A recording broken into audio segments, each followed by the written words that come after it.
అదరగొట్టే కారం రంగు రుచి ఆచి కారం పొడి. అందరికీ నమస్కారం. నేను Swaroopa Putlapalli. Welcome to Suman TV. Cancer patients 7 రోజులు ఉపవాసం చేస్తే క్యాన్సర్ నుంచి విముక్తి పొందవచ్చు. దీన్నే షష్ఠి వ్రతం అంటారు. ఈ కామెంట్స్ చేసింది మరెవరో కాదు, తమిళనాడు బీజేపీ రాష్ట్ర యూనిట్ అధ్యక్షుడు అన్నామలై. అయితే ఇప్పుడు ఈయన కామెంట్స్ అనేవి వైరల్ గా మారాయి.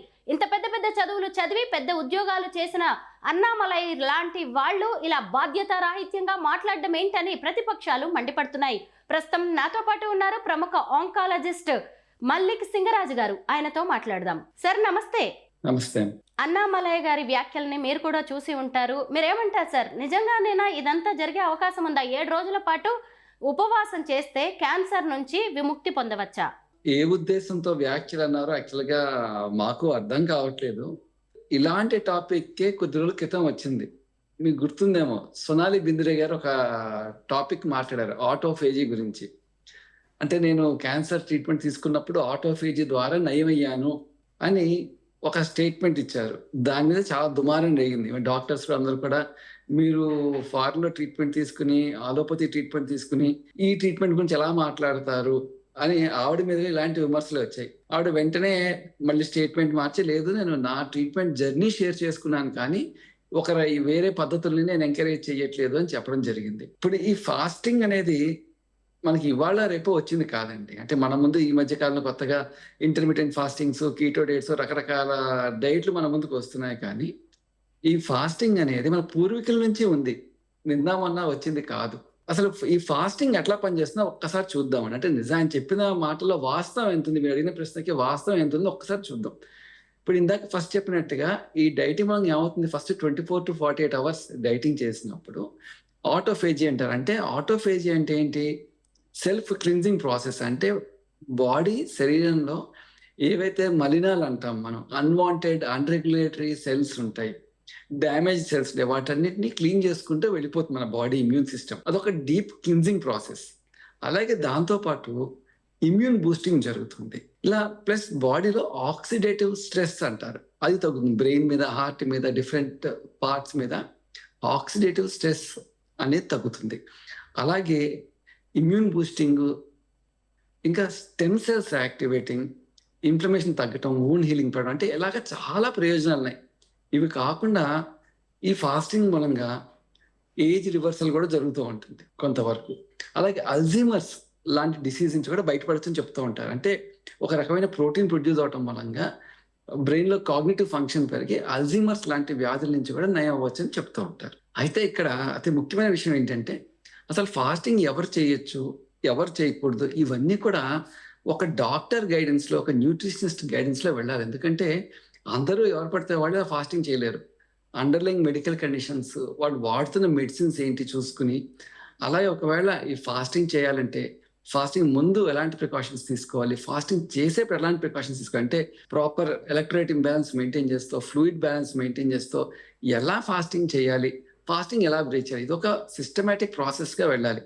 సో ఇవన్నీ కూడా రెగ్యులర్ ట్రీట్మెంట్, ఇది అలోపతి ట్రీట్మెంట్ ఏదైతే తీసుకుంటే దాంతో పాటుగా డాక్టర్ గైడెన్స్లో తీసుకోవాలి. కానీ దీని నుంచి అంటే అలోపతికి ఆల్టర్నేటివ్గా అనేది మాత్రం చాలా తప్పండి. కూడా ఆ ఉద్దేశం అంటే మాత్రం ఖచ్చితంగా అది కరెక్ట్ కాదు. కానీ దీంతో సపోర్టివ్గా, అలోపతి ట్రీట్మెంట్తో సపోర్టివ్గా ఈ ఫాస్టింగ్, అయితే మధ్యలో ఈ సోనాలి బింద్రే గారు ఇంకొద్ది నెలల ముందు నవజోత్ సింగ్ సిద్ధు కూడా వచ్చారు. ఏం చెప్పారు, మా భార్యకి అడ్వాన్స్డ్ క్యాన్సర్ ఉంటే నేను కేవలం డయట్తోనే ఆమెను క్యూర్ చేసుకున్నాను అని చెప్పారు. అప్పుడు కూడా సిమిలర్ క్రిటిసిజం వచ్చింది ఆయన మీద. అంటే ఆయన ఏమన్నారు, అర్లీగా డిన్నర్ చేసి వెజిటేరియన్ ఫుడ్ ఎక్కువ తీసుకుని, ఆమ్లా తీసుకుని, కుర్కుమిన్, వాటి మూలంగా క్యాన్సర్ మొత్తం నయం చేసుకుని మా వైఫ్ అని చెప్పారు. సో అప్పుడు కూడా ఆయన మీద సిమిలర్గా ఇట్లాంటి క్రిటిసిజం వచ్చింది. కానీ వీళ్ళు చెప్పేవి లేటెస్ట్ పద్ధతులు కావము. ఆల్రెడీ మనం చూస్తే పూర్వీకులు వాళ్ళు అర్లీగా తినేసేవాళ్ళు, 6 o'clock డిన్నర్ అయిపోయేది వాళ్ళకి. They use to have proper space between meals. So ఇవన్నీ ఒక సిస్టమేటిక్గా ఫాలో అవుతే ఖచ్చితంగా ఇమ్యూన్ సిస్టమ్ని పెంచుకుని క్యాన్సర్ని నివారించే ప్రయత్నం చేసుకోవచ్చు. కానీ కంప్లీట్ క్యాన్సర్ క్యూర్ అనేది మాత్రం జరగదండి. అలాగే అన్నామలై గారు ఇంకొక మాట కూడా అన్నారు సార్, యోగా చేయడం వల్ల క్యాన్సర్ నుంచి బయటికి రావచ్చు అని. అలాంటి అవకాశం ఉందంటారా? ఎందుకంటే క్యాన్సర్ వచ్చిందంటే చాలు పెద్ద పెద్ద ట్రీట్మెంట్స్ ఇస్తూ ఉంటారు, రేడియేషన్ కావచ్చు, కీమోథెరపీ, అలాగే మెడిసిన్స్ కూడా ఇస్తారు. అలాంటిది సింపుల్ యోగాసనాలతో క్యాన్సర్ నుంచి బయటికి రావడం సాధ్యమేనా? ఇవన్నీ యాక్చువల్‌గా ఆయన చెప్పిన స్టేట్మెంట్స్‌ని జనాలు తప్పుగా అర్థం చేసుకున్నారేమోనని నేను అనుకుంటానమ్మా. మేము కూడా పేషెంట్స్ చెప్పేటప్పుడు ఖచ్చితంగా ఎక్సర్సైజ్ అనేది సజెస్ట్ చేస్తాం.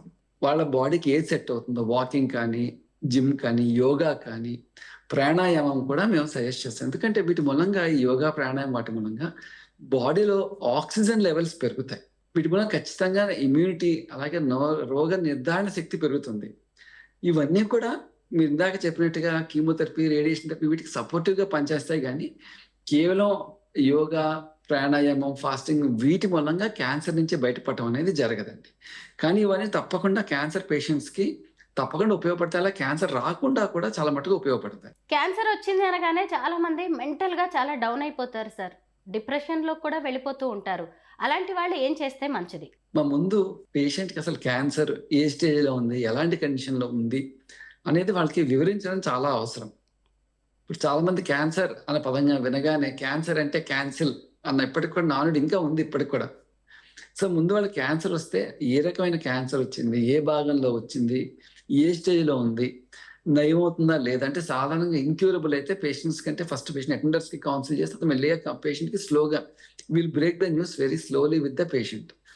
కానీ చాలా మటుకు ఈ మధ్య కాలంలో క్యూరబుల్ క్యాన్సర్స్ డయాగ్నోస్ అవుతున్నాయి. అలాంటప్పుడు వాళ్ళకి కరెక్ట్‌గా వాళ్ళ సిట్యుయేషన్ ఏంటి?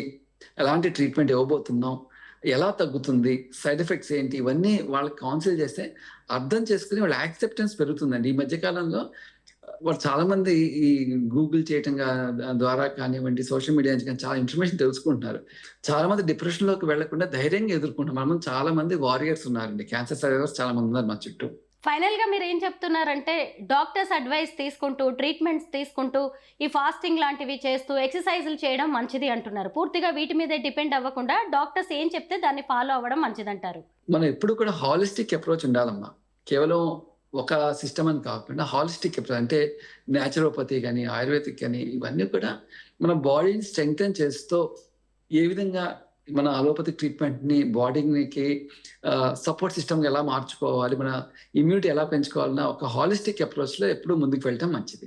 పైగా ఒక్కో క్యాన్సర్‌కి ఒక్కో రకమైన ట్రీట్మెంట్ ఉంటుంది. డాక్టర్స్ గూడా వేరుగా అవును. ఉంటారు కదా! Thank you so much sir. మొత్తానికి అన్నామలై గారు అన్నదొకటైతే ఇంకొకటి జనానికి అర్థమైనట్టుగా తెలుస్తోంది. అయితే ట్రీట్మెంట్‌తో పాటు ఈ ఫాస్టింగ్ లాంటివి, యోగా, ఎక్సర్‌సైజులు చేయడం మంచిదని మన డాక్టర్స్ చెప్తూ ఉన్నారు. Thank you so much sir.